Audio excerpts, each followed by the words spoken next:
Hello students, and this is Varsha Singh from Achievers Academy. So today we are at our class of social studies, right? Social studies के syllabus में you have 4 sections, right? First one is geography, civics, history and economics. So today we are starting with our first book, that is geography, first chapter. So let's start without any further delay. So students, as you can see here, हमारा पहला chapter है India, size and location, right. So हम India के बारे में पढ़ने वाले हैं, उसके लोकेशन, उसके साइज़, इंडिया एंड वर्ल्ड में इंडिया का क्या रैंक है, उसका साइज़ के अकॉर्डिंग क्या कंपैरिजन है, एंड उसके नेबरिंग कंट्रीज़ के बारे में. इतना हम इस चैप्टर में कवर करने वाले हैं. So as you know, India is one of the oldest civilisations, right, and have a remarkable history too. As you know, after independence from British rule, it achieved many socio-economic progress, right? Economically, not even in the field of agriculture, industry, technology, everywhere it has shown an overall economic development. Okay, so in the last 5 decades, the whole process of this economic development has been raised, right, due to the technology, the industrial progress and the agriculture facilities too. Okay, so now let's move to our first topic, that is the location, India's location. So as you can see here, let me zoom it for you. So as you can see here, India is a vast country, okay, lying entirely in the northern hemisphere. So as you can see in your world map, you can easily make it out. See here, India is in the northern hemisphere between the latitudes of 8 degree 4 minutes north and 37 degree 6 minutes north. Okay, so you can see here it is the latitude and latitudinal value. Okay, India lies between which two latitudinal value? 8 degree 4 minutes north and 37 degree 6 minutes north, and even the longitudes are 68 degree. Here you can see. Okay, so the longitudinal value is 68 degree north 7 minutes east and 97 degree 25 minutes east. So these are just the value.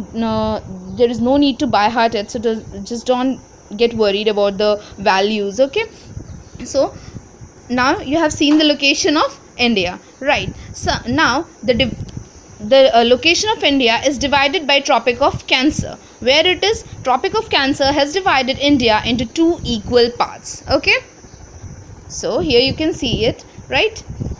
It is mentioned in a book very clearly that the Tropic of Cancer has divided India into almost 2 equal parts. What is the 2 equal part? Southeast and the southwest of the mainland, the Andaman and the Nicobar Island and the Lakshadweep Island in the Bay of Bengal and the Arabian Sea. So as you can see here, India का आप location अगर देखेंगे तो यहाँ पे आप देख सकते हैं कि उसका जो southern eastern part है, this is the eastern part and this is the western part. So in the southern western part की अगर आप बात करेंगे तो यहाँ पे you are having in Andaman and Nicobar Island and the Lakshadweep Island Bay of Bengal में है, right? So इस तरीके से आप उसको और अच्छे से देख पाएंगे जब हम वर्ल्ड मैप की जगह इंडिया का मैप देख रहे होंगे. ओके, सो सी हियर, यहाँ पे कुछ नोट्स दिए हुए हैं, ये देखिए. The southern most point of the Indian union, Indira point, जो इंडिया का सबसे सदर्न पॉइंट था, that was the Indira point. वो सुनामी में जो कि 2004 में आई थी, उस टाइम पे वो पानी में सबमर्ज हो गया. सो अभी आप उसको ऐसे ही एक लैंड पोर्शन में नहीं देख पाएंगे. It is now under the water. Okay, so ये हो गई इंडिया के लोकेशन की बात कि इंडिया एक्चुअली कहाँ पे लाई कर रहा है.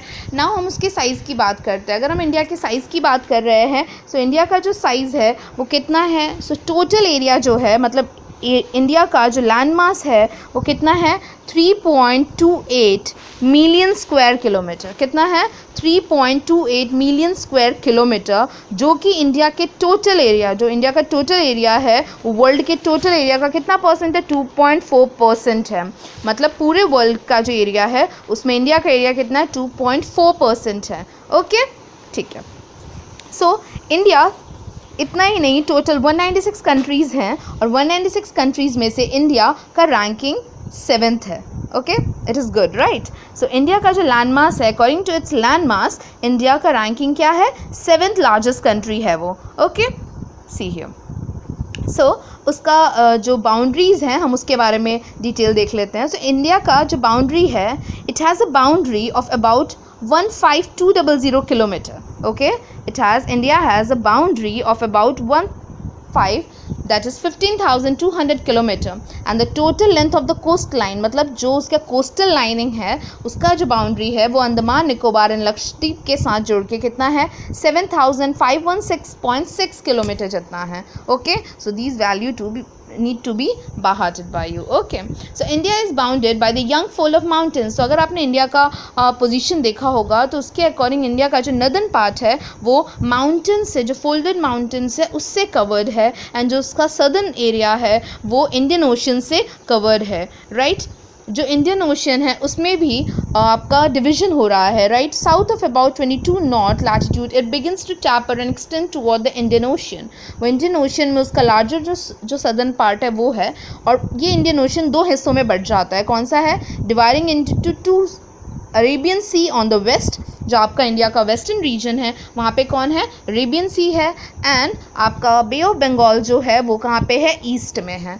ओके, सो आपका जो इंडिया का लोकेशन है उसमें सदर्न पार्ट में आपका इंडियन ओशन है, और इंडियन ओशन जो है वो उसको 2 पोर्शन में डिवाइड करता है. आपका जो वेस्टर्न पार्ट है that is the Arabian C, and the eastern part है that is the Bay of Bengal. Okay, so जैसे से आप फिगर्स देखेंगे, आप मैप देखेंगे, उसमें आप इजीली ये लोकेशंस को नोट डाउन कर पाएंगे. Okay, so latitudinal and longitudinal extent जो है इंडिया का वो हमने देख लिया है कितना है. अब रीजन वाइज अगर हम बात करें तो from Gujarat to Arunachal Pradesh there is a time lag of 2 hours. ठीक है, अगर आप गुजरात जो कि ऑलरेडी ऑलमोस्ट वेस्टर्न पार्ट में है, और जो हम बात कर रहे हैं यहाँ पे अरुणाचल प्रदेश की वो ईस्टर्न मोस्ट है, राइट. तो 2 स्टेट है जो कि एकदम अपोजिट रीजन्स में है एक दूसरे के, एक वेस्ट में है तो एक ईस्ट में है. ऐसा बोला गया यहाँ पे जो टेम्परेचर, यहाँ का जो टाइमिंग है उस टाइमिंग में थोड़ा सा टाइम लैग आता है. टाइम लैग आता है मतलब 2 घंटे का टाइम गैप आता है according to the standard meridian, right. The time along with the standard meridian in India passing through कितना है वो? 82 डिग्री. स्टैंडर्ड मेरिडियन का टाइम क्या है? 82 डिग्री 30 मिनट्स ईस्ट. वो पास कहाँ से होता है? मिर्ज़ापुर, जो कि उत्तर प्रदेश में है. ठीक है, वहाँ से पास होते हुए वो पूरी कंट्री में से पास होता है. Mirzapur in Uttar Pradesh is taken as the standard meridian of the whole country. तो वहाँ से जो स्टैंडर्ड मेरिडियन पास होता है, क्योंकि जो ईस्टर्न पार्ट है और जो वेस्टर्न पार्ट है दोनों के बीच का जो टाइम लैग है वो 2 hours का है. इसके लिए हम एक ही स्टैंडर्ड टाइम फॉलो करते हैं, और वो स्टैंडर्ड टाइम हम कौन सा फॉलो करते हैं? जो कि मिर्ज़ापुर से आपका जो स्टैंडर्ड मेरिडियन पास होता है जो कि उत्तर प्रदेश में है, हम उसको फॉलो करते हैं. Okay, so the time along the standard meridian 82 degree 30 minutes east passing through Mirzapur in UP is taken as Indian Standard Time, जो कि पूरी कंट्री फॉलो करती है. ओके, सो ये जो गैप है वो एक्चुअली कैसे होता है? तो यहाँ पे एज यू हैव सीन यहाँ पे मेंशन किया गया है the time gap between Arunachal Pradesh present in the east and Gujarat present in the west. कितने का गैप है? 2 hours. मतलब the latitudinal extent influences the duration of day and night as one's move from south. तो जैसे आप साउथ से north में जाएंगे वैसे आपका जो डे एंड नाइट का रूटीन का जो चेंज होता है उसी के साथ आपका ये जो आवर्स है उसका भी गैप आपको देखने मिलेगा. Okay, I hope it is clear to all. Please make the notes very carefully. Important points को note down कर लीजिए ताकि आपके लिए बाय हार्ट करने में easy हो जाएगा.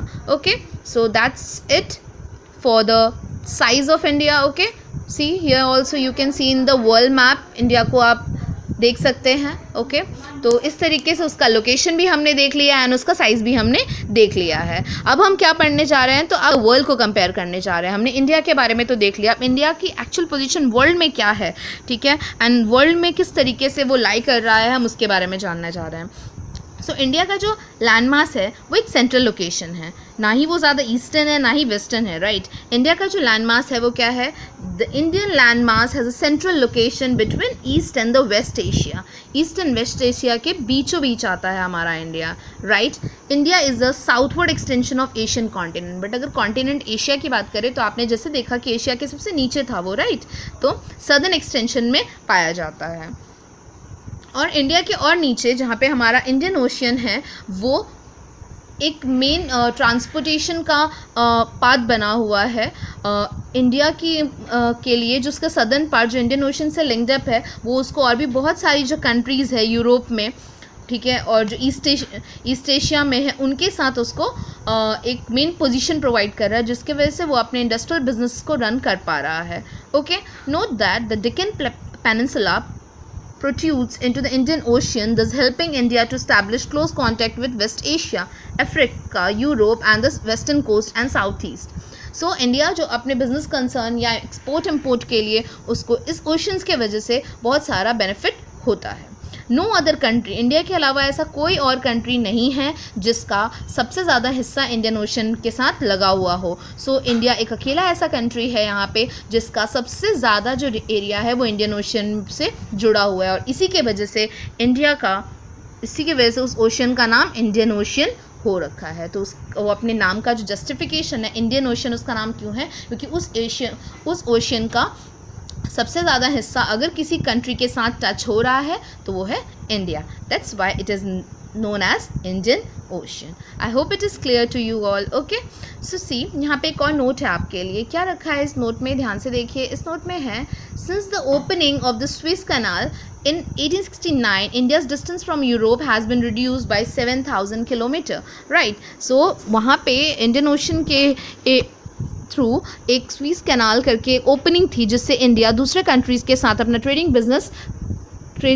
बिजनेस अपेयर कर सकता है. राइट, सो उसके वजह से जो डिस्टेंस है वो बहुत कम हो गया है. 7,000 जितना जो डिस्टेंस है वो रिड्यूस हो गया है, जो कि इंडिया के लिए बेनिफिशियरी रहा है. Okay, so let's move to the next topic, next portion of it.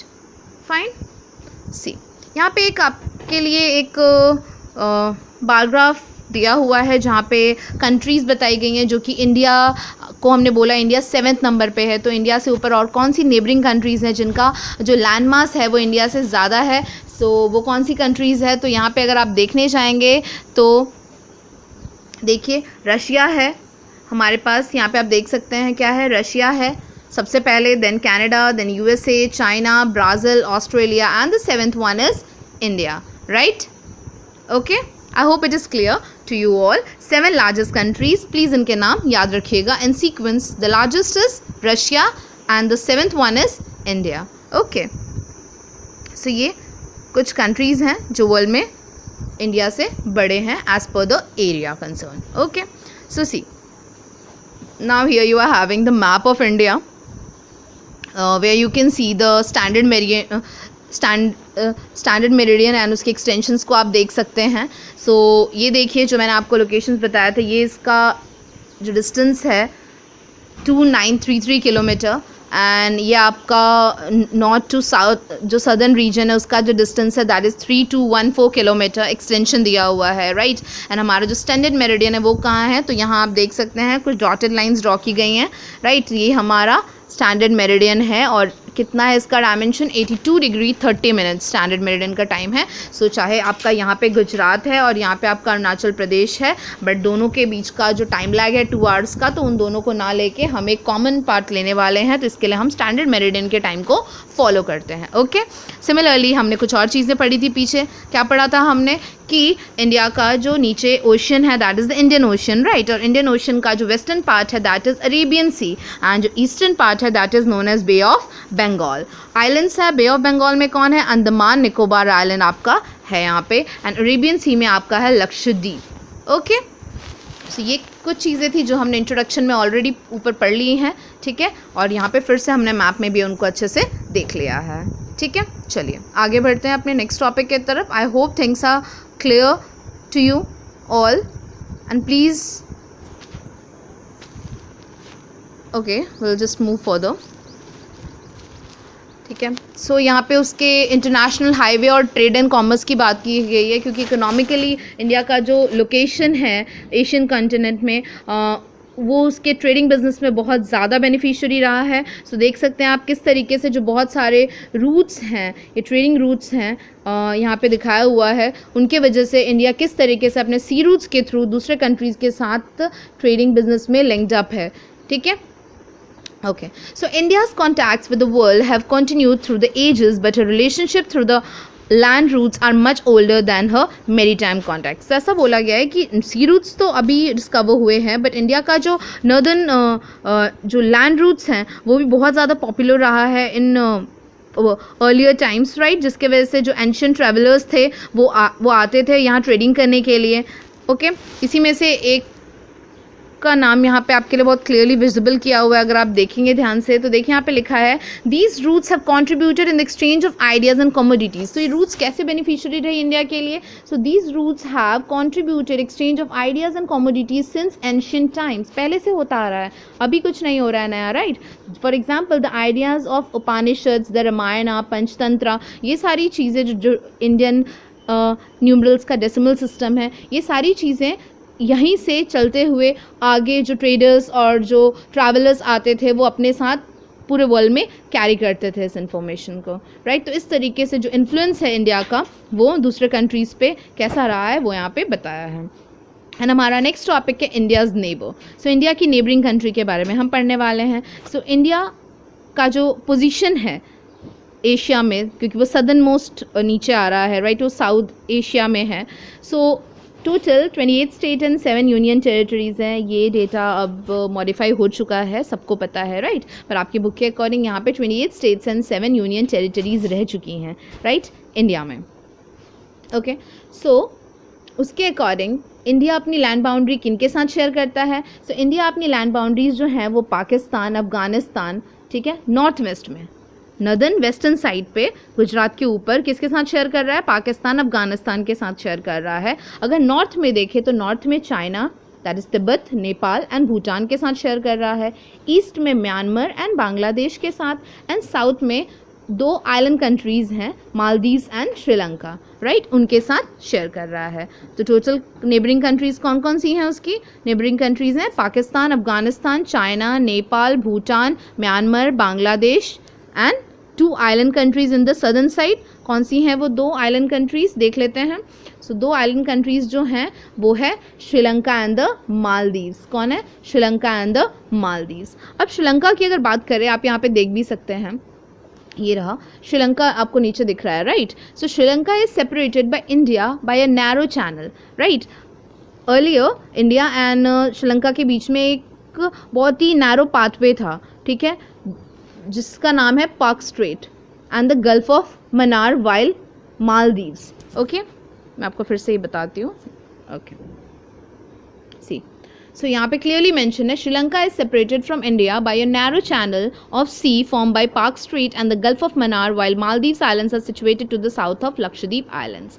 तो जिस तरीके से श्रीलंका यहाँ पे था और यहाँ पे वो किस चीज़ से रिलेट कर रहा है, तो यहाँ पे 2 पाथवेज थे आपके, park street and the gulf of Mannar, इससे वो जुड़े हुए थे. और हमारे जो मालदीव आइलैंड है वो लक्षद्वीप के नीचे है. तो ये 2 कंट्रीज़ हैं जो कि नेबरिंग है इंडिया की, ऑन सदर्न पार्ट पे है. ओके, सो इसी के साथ 7 उनके जो नेबर्स हैं हमने उनके बारे में देख लिया है. और आप इस मैप में उनको क्लियरली देख सकते हैं. चलिए एक बार फिर से देख लेते हैं कहाँ पे है. तो ये रहा, हमने कहा नेबरिंग कंट्रीज़ कौन से हैं? पाकिस्तान, अफगानिस्तान, ओके. नॉर्थ में कौन है? China, that is Tibet, Nepal है, भूटान है, ओके. अगर हम ईस्टर्न साइड की बात करें तो ईस्टर्न साइड में कौन है यहाँ पे हमारे पास? ईस्टर्न साइड में हमारे पास कौन है? वेस्ट बंगाल है, सॉरी बांग्लादेश है यहाँ पे, राइट, म्यांमार है, बांग्लादेश है, ठीक है, इस तरीके से यहाँ पे, ओके. ये देखिए बांग्लादेश है, म्यांमार है. और अगर सदर्न की बात करें तो सदर्न में हमारे पास श्रीलंका एंड मालदीव्स हैं. तो ये कुछ नेबरिंग कंट्रीज़ हैं जो इंडिया के साथ बाउंड्री शेयर करती हैं. सो इतना सब कुछ इंडिया के ज्योग्राफिकल लोकेशन, उसका फिजिकल लोकेशन, इवन उसका साइज़, उसके नेबर्स, सब कुछ जानने के बाद आपको ये पता चल चुका होगा that India had a strong geographical historical links with their neighbouring countries, right. पहले भी और उसके लोकेशन के वजह से भी उसका अपने नेबरिंग कंट्रीज़ के साथ जो लिंक है वो बहुत ही स्ट्रॉन्ग रह चुका है. ओके, और यहाँ पे देखिए मैप में क्लियरली बताया है, आप देख सकते हैं, ये जो है international boundaries and state boundaries दिखाई गई हैं. तो जो इंटरनल है that is the state boundaries, and India के बाहर जो फॉर्म लाइन दी हुई है that is known as state boundaries. जो इंटरनेशनल बाउंड्रीज हैं वो है वो. ओके, तो इसी के साथ आपका जो ये पोर्शन है वो कंप्लीट होता है. And that's it, you are having the exercise now. And हमने चैप्टर ख़त्म कर लिया है. सो अगर आपको कोई भी डाउट हो, please feel free to ask and complete all the notes and note down each and every points, okay, and just try to solve this exercise. If you have any doubt, please feel free to contact. Thank you and have a nice day.